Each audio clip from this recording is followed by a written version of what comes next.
Je vais commencer par ce PowerPoint, et puis si j'ai un peu de temps, je vous ferai l'apparition de la cloche.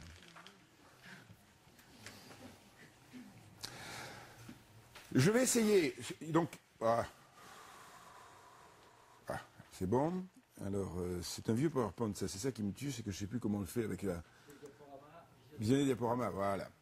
Donc, en fait, si vous voulez, il ne s'agit pas de faire une démonstration véritablement de ce théorème de la place Moivre. Il s'agit simplement d'en montrer une petite idée de démonstration, abordable, alors pas par mes élèves, mais par les élèves de Dominique en maths P, par exemple, c'est abordable. Il faut avoir le terme de convergence dominée, des choses comme ça derrière, mais ça c'est abordable. Hein? Et voilà. C'est dommage qu'ils n'aient pas de loi continue, mais ils auraient été abordables sinon. Alors, donc rapidement, des petites choses très rapidement, c'est pour vous donner une idée simplement d'une démonstration, simplement pour... Nous avons essayé de dire, d'accord, les collègues de terminale ont besoin de comprendre un certain nombre de choses dans la façon dont ils vont enseigner. Mais derrière tout ça, il y a quand même pas mal de maths, il y a même beaucoup de maths. Et bon, vous redonnez quelques pistes, donc Denis a donné des pistes, j'en donne quelques autres.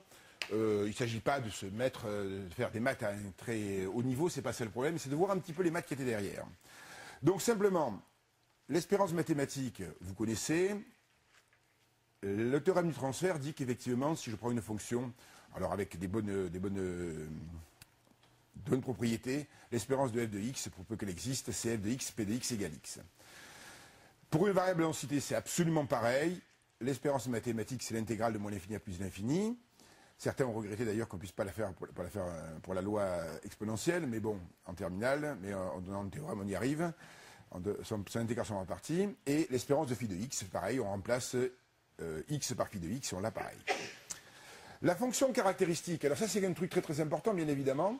La fonction caractéristique d'une variable aléatoire, c'est quelque chose qui caractérise une variable aléatoire. Et donc ça c'est super. Parce que comme elle le caractérise, si on trouve deux variables aléatoires ayant la même fonction caractéristique, c'est les mêmes.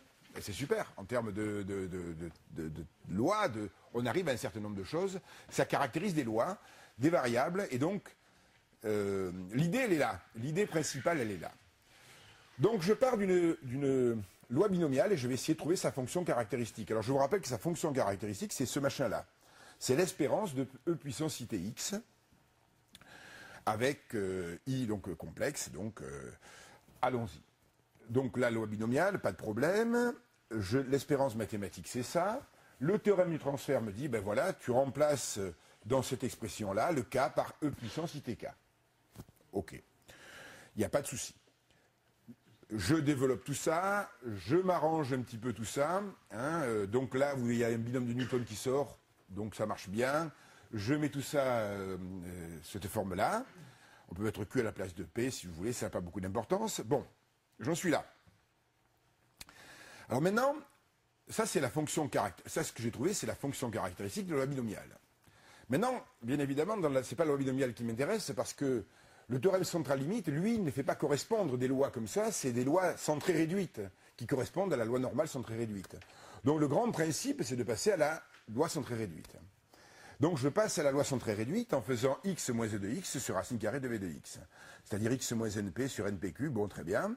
Alors, x égale k, je remplace en z égale ça donc p de x égale k égale p de z égale ça, c'est parfait. Vous passez le calcul, hein, je vais vite. Donc la fonction caractéristique, ben, c'est toujours pareil. Je reprends ça, je reprends l'espérance mathématique de ça. Excusez-moi, je vais un peu vite. Qui me donne ça, mais ça c'est p de x égale k.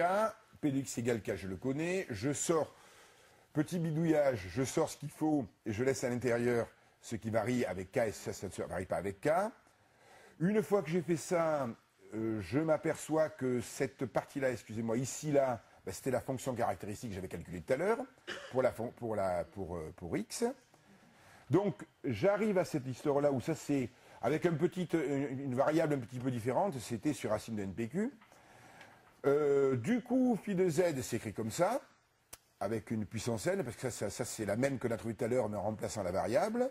Phi z de t égale ceci, donc là, qu'est-ce que j'ai fait? Ben, j'ai simplement développé, j'ai rentré ce terme-là à l'intérieur de la parenthèse. Et puis alors là, je suis coincé, là. Parce que alors là, pour arriver à trouver ça, il faut trouver une limite quand n tend vers l'infini. Alors, Maple, qui a disparu, m'a bien aidé. Donc, on demande à Maple de calculer le développement asymptotique de cette quantité-là. Génial, on voit apparaître le E puissance moins t carré sur 2, et puis des termes qui vont tendre vers 0 quand n tend vers l'infini. Donc tout ça, la limite de phi de z de t, de la fonction caractéristique, c'est E puissance moins t carré sur 2. Voilà quelque chose qui apparaît joliment. Je dis, tiens, bon, mais ça ne me prouve rien encore. Attendez, on va arriver à quelque chose d'un peu plus loin. Alors, ceci étant dit, je continue, un petit coup. Maintenant, je vais me poser si, effectivement, il y a convergence. Ça voudrait dire que la limite, on va passer sur les difficultés des limites, hein, mais ce que je vais essayer de démontrer, c'est que la limite, cette limite-là que j'ai trouvée, ici, c'est bien la fonction caractéristique de la loi normale centrée réduite. Parce que si ça, à ce moment-là, si vous voulez, on aura en gros une démonstration de la convergence à quelques petits détails mathématiques près. Donc je prends la loi normale centrée réduite, sa fonction densité, je prends l'espérance mathématique, je prends le théorème du transfert, toujours pareil. Ça se divise en deux, merveille des merveilles, parce qu'effectivement, là, le i puissance iti, je le mets sous forme comment dire, rectangulaire. Et puis, cette intégrale-là, alors, vous avez ici une fonction, alors f de x, je vous rappelle que c'est, je l'ai perdu, c'est une fonction paire. Avec le sinus, ça va faire une fonction impaire. Et donc cette intégrale-là vaut 0. Du coup, il ne me reste plus que celle-là. Cette intégrale-là n'est pas forcément facile à calculer. Moyennant quelques petites choses, on peut dériver. Alors les petites choses, c'est quand même le théorème de convergence dominée. Donc ce n'est pas une toute petite chose. Mais moyennant cette petite chose, on peut dériver sous le signe somme. Et à ce moment-là, une fois que ces petites choses sont vérifiées, que les conditions sont bien vérifiées, bon, je vous laisse les vérifier, on peut dériver, on arrive donc à p'u de t égale cette forme-là, et ensuite, par une intégration par partie, on tombe sur une magnifique équation différentielle qui est y' égale moins ty. Alors bien sûr, y' égale moins ty, nous savons en trouver une primitive, et c'est c e puissance moins t carré sur 2. Alors le c, ben c'est facile, c'est phi de 0, on fixe la constante, qui vaut 1, c'est normal, puisque c'est la densité, f de x, et donc on arrive bien à phi de t égale e puissance moins t carré sur 2. Et donc vous avez bien démontré que la limite des fonctions caractéristiques de la centrée réduite par rapport à une binomiale, c'est la fonction caractéristique d'une loi normale centrée réduite. Voilà un petit peu une approche du théorème de Laplace-Moivre qu'on pourrait, alors qui est plutôt abordable, on va dire au niveau MP. Je reprends. C'est quelque chose qui était dans le livre, dans un livre qui s'appelle Pile ou Face et qui essaie de reconstruire à peu près tout à partir de justement une pièce.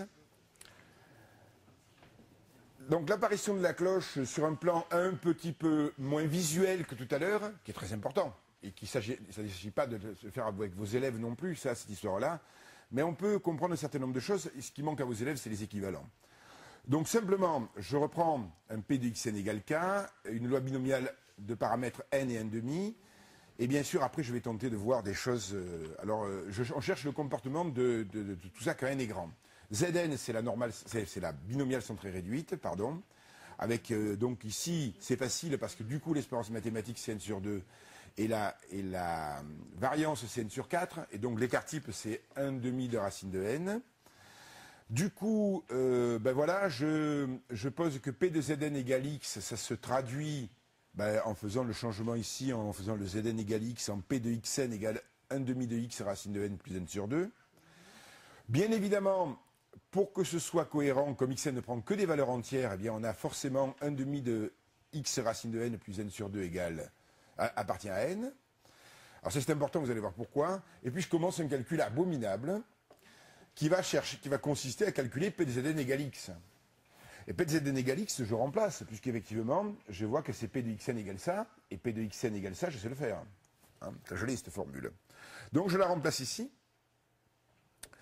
Donc c'est égal à 1 demi de x racine de n plus n sur 2 pris parmi n, 1 demi puissance n, donc j'écris tout ça.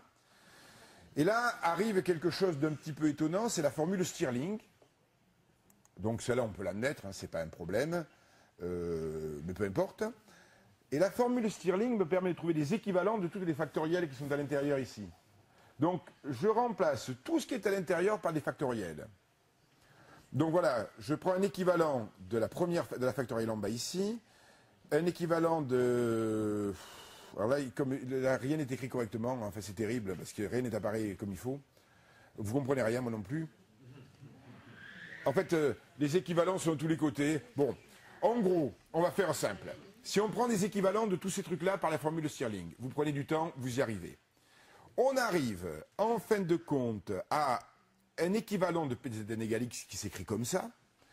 Là-dedans, en arrangeant un tout petit peu ce qui est marqué là, en le rassemblant un petit peu différemment, on le rassemble cette histoire-là sous 3 formes différentes. On le sépare comme ça et comme ça.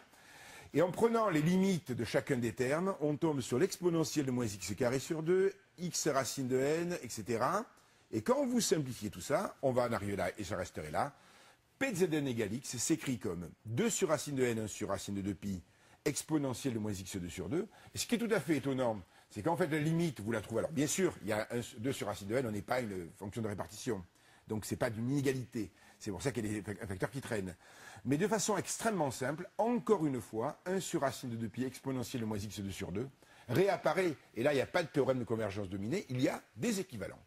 Des limites et des équivalents. Alors, bien évidemment, ça demande l'équivalent qui est la formule de Stirling. Bon, on peut l'admettre complètement, mais avec simplement ces outils-là, qui sont des petits outils, je n'ai pas de terminal, mais qui sont de bac plus 1,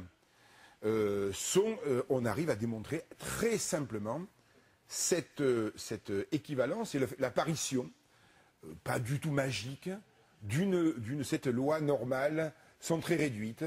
Et on voit son importance dès que l'on manipule n'importe quel objet en probabilité, on la voit apparaître. On voit apparaître ses limites et l'exponentielle de moins x2 sur 2 qui se balade partout. On l'a vu tout à l'heure dans la fonction caractéristique, on la voit à nouveau dans quelque chose comme ça. Voilà, donc je pense que c'était simplement pour vous faire un rapide survol de ce genre de choses. Et ça permet de montrer que c'est pas magique quand même. On s'en doutait, mais c'est bien de rafraîchir un petit peu les idées là-dessus et de montrer qu'il n'y a pas de magie derrière ce genre de loi. On n'est pas arrivé à des trucs. En fait, il y a des limites véritables et ces limites, on arrive à ces bons résultats. Hein. Il y a de vraies maths derrière qui permettent d'arriver à rendre ça très très propre.